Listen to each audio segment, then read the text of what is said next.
আসসালামু আলাইকুম ওয়া রাহমাতুল্লাহ। নাহমাদুহু ওয়া নুসাল্লি আলা রাসূলিহিল কারীম। আল্লাহুম্মা সাল্লি আলাইহি আল্লাহুম্মা বারিক আলাইহি। সুপ্রিয় দর্শক, আপনারা সকলে কেমন আছেন? আশা করি যে যেখান থেকে দেখছেন সকলেই ভালো আছেন। আর আপনাদের সকলকেই আমাদের এই অনুষ্ঠানের পক্ষ থেকে, হেলথ টিপস অনুষ্ঠানের পক্ষ থেকে অনেক অনেক অভিনন্দন। প্রিয় দর্শক, আজ আমরা আপনাদের নিকটে কথা বলবো কালাজ্বর সম্পর্কে। কালাজ্বর হইলে রোগীর শরীরের চামড়া কালো হয়ে যায়, এজন্য এই রোগের নামকরণ করা হয়েছে কালাজ্বর। কালাজ্বরে জীবাণু কিভাবে মানব দেহের মধ্যে প্রবেশ করে, ইহার সঠিক তত্ত্ব এখন পর্যন্ত আবিষ্কার করা যায় নাই। তবে এটি একটি সংক্রামক ব্যাধি। এই রোগে যখন কেহ আক্রান্ত হয়, তখন আক্রান্ত ব্যক্তির সংস্পর্শে থাকার কারণে অন্য কেউ আক্রান্ত হইতে পারে। তাছাড়া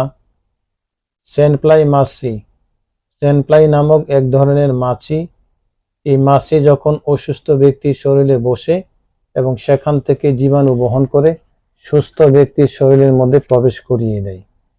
এইভাবে একজন থেকে অন্যজনের মধ্যে এই রোগের বিস্তার ঘটে। এই রোগের লক্ষণগুলো কি? কালাজ্বর হইলে তার লক্ষণগুলো কি? কালাজ্বরে আক্রান্ত ব্যক্তির লক্ষণ হইল প্রথমে জ্বর হয় এবং পরে দ্রুত প্লীহা এবং লিভার বৃদ্ধি পায়। এটা হলো 1 নং লক্ষণ। 2 নম্বর লক্ষণ হচ্ছে সকল সময় রোগীর জ্বর থাকে, কিন্তু জ্বরের তাপমাত্রা অধিক পরিমাণে হয় না, জ্বরের তাপমাত্রা অত্যাধিক কম হয়। 3, জ্বর থাক অথবা না থাক উভয় অবস্থাতেই প্লীহা বৃদ্ধি পায়, তবে প্লীহা নরম থাকে, উহা শক্ত হয় না।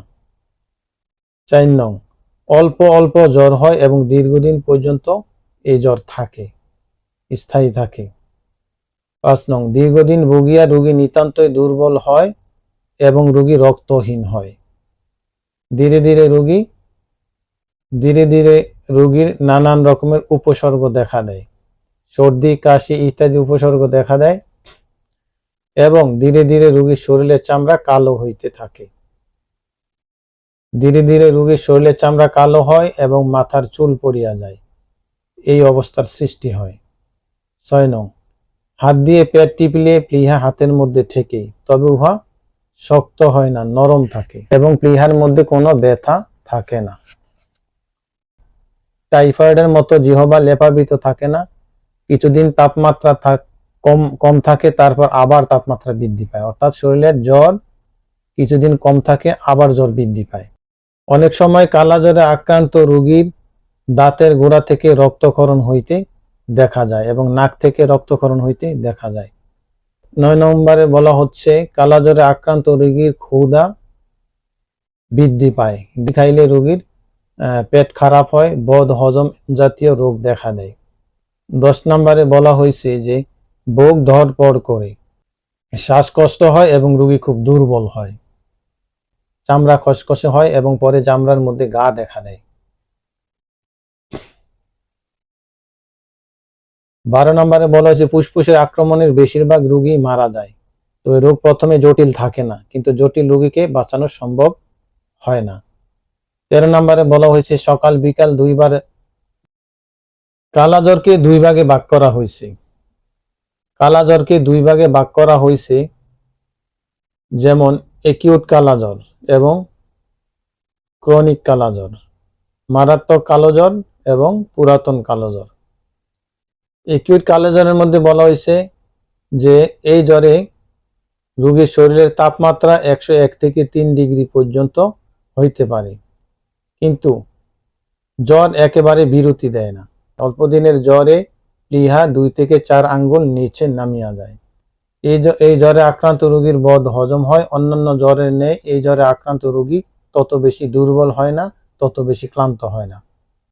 প্লীহা এবং যকৃৎ দ্রুত বৃদ্ধি পায় আর বদ হজম সবসময় লাগিয়া থাকে, বেশি থাকে, খাবার বেশি খায় এবং শরীরে খোসপাসরা জাতীয় রোগ দেখা দেয় এবং শরীরের চামড়া খসখসে হয়।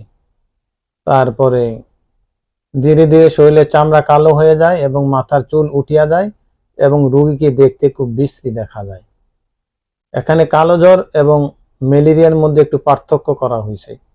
অনেকে আছে কালো জ্বর এবং ম্যালেরিয়ার মধ্যে পার্থক্য নির্ণয় করতে খুব কষ্ট হয়, এজন্য কালো জ্বর এবং ম্যালেরিয়ার মধ্যে পার্থক্য নির্ণয় করা হয়েছে।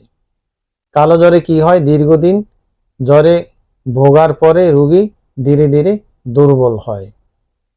আর ম্যালেরিয়া রোগে দেখা গেছে অল্প দিনের জ্বরে ভোগার পরে রোগী দুর্বল হয়ে যায়, নিস্তেজ হয়ে যায়। কালো জ্বরে জ্বর কম থাকে কিন্তু প্লীহা দ্রুত বৃদ্ধি পায়। আর ম্যালেরিয়া রোগে দেখা যায় জ্বর অত্যাধিক বৃদ্ধি পায় এবং প্লীহা কিছুদিন জ্বরে ভোগার পর প্লীহা বৃদ্ধি পায়। 3 নম্বরে বলা হচ্ছে যে কালো জ্বরে রোগীর প্লীহা নরম থাকে, আর ম্যালেরিয়া জ্বরে দেখা গেছে রোগীর প্লীহা তুলনামূলকভাবে শক্ত হয়। কালো জ্বর এবং ম্যালেরিয়ার মধ্যে এইভাবে পার্থক্য করা হয়েছে। যাই হোক, আমরা আপনাদেরকে সচেতন করার জন্য সতর্কতামূলক কালো জ্বরের ব্যাপারে আলোচনা করা হয়েছে। এখানে রোগীর পরিপূর্ণ চিকিৎসা দিতে পারেন একমাত্র অভিজ্ঞ ডাক্তারগণ, অথবা নিকটস্থ হাসপাতাল বা পল্লী চিকিৎসা কেন্দ্রে গিয়ে আপনারা চিকিৎসা নিতে পারেন। এই লক্ষণগুলো দেখা দেওয়ার সঙ্গে সঙ্গে তাৎক্ষণিকভাবে আপনারা অবশ্যই রোগীর চিকিৎসা করার চেষ্টা করবেন, কেননা চিকিৎসায় যদি দেরি হয় তাহলে রোগীর মারাত্মক ক্ষতি হয়ে যেতে পারে। এগুলি যেহেতু জটিল রোগ, এই রোগের ব্যাপারে কোনো ঔষধ বা চিকিৎসার কথা আমরা বলতে পারি না। আপনারা অবশ্যই ডাক্তারের শরণাপন্ন হবেন। আসুন আমরা সকলে স্বাস্থ্যের ব্যাপারে সচেতন হই এবং পরিবেশকে পরিষ্কার পরিচ্ছন্ন রাখি।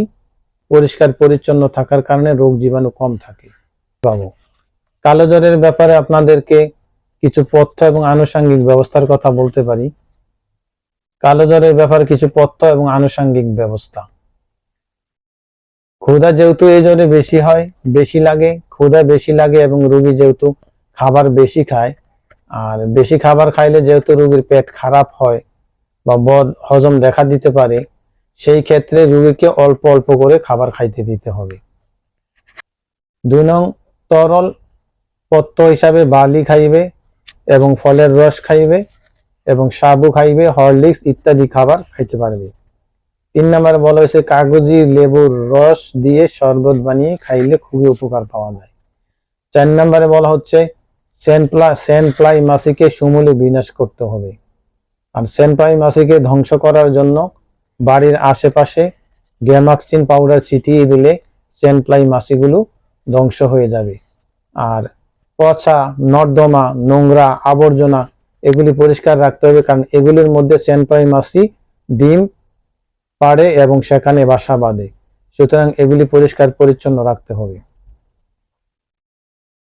আর কালাজ্বরে আক্রান্ত রোগীর যেহেতু বমি হয়, সেই ক্ষেত্রে বমির জন্য অ্যান্টি এমিটিক জাতীয় ঔষধ দিলে অথবা স্টেমিটিল বমি হবে না, বমি থেকে মুক্তি পাবে। আর রোগী যেহেতু অত্যাধিক দুর্বল হয়ে যায়, দুর্বলতার জন্য রোগীকে ভিটামিন বি কমপ্লেক্স জাতীয় ক্যাপসুল দেওয়া যেতে পারে অথবা এই জাতীয় সিরাপ দেওয়া যেতে পারে। তো আজ এই পর্যন্ত। আর রোগীর কালো জ্বর হয়েছে কিনা তার জন্য CFT ফর কালাজ্বর টেস্ট করিলে কালাজ্বর হয়েছে কিনা বোঝা যাবে। তো আজ এই পর্যন্ত, দেখা হবে অন্য কোনো ভিডিওতে। ভিডিওটি যদি আপনাদের নিকটে ভালো লাগে তাহলে অবশ্যই লাইক করবেন, কমেন্ট করবেন, শেয়ার করে বন্ধুদের মধ্যে ছড়িয়ে দিবেন। তো সকলে সুস্থ থাকুন, ভালো থাকুন, সকলের প্রতি শুভকামনা রইল। আজকের মধ্যে এখানেই বিদায় নিচ্ছি, দেখা হবে অন্য কোনো ভিডিওতে। তো এই পর্যন্ত সকলে ভালো থাকেন। আসসালামু আলাইকুম ওয়া রাহমাতুল্লাহ।